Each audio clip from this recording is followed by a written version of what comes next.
శ్మశానంలో ఆయన కూర్చోపోతే ఉగ్రభూతాలు వచ్చి ఓళ్ల మీద పడిపోయి ప్రజల్ని సత్కార్యాలు చెయ్యనివ్వమని అక్కడ కూర్చుని తాండవం చేసి వాళ్ళని కూర్చోబెడతాడు.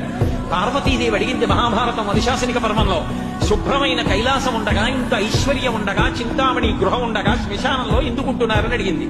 అడిగితే ఆయన చెప్పాడు, పార్వతి బతికున్న నాళ్లు అన్ని చోట్లకి వెడతారు, ఏమీ తోచట్లేని శ్మశానానికి వెళ్ళొద్దామని ఎవరు రారు పార్వతి.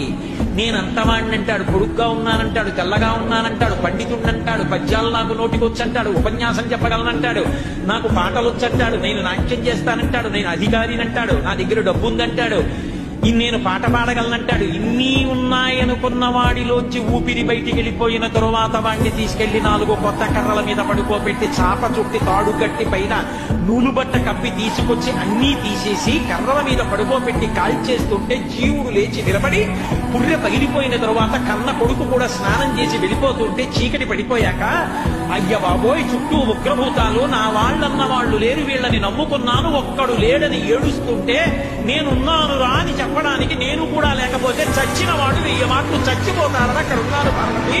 నా కర్మకాల కళ్ళేనా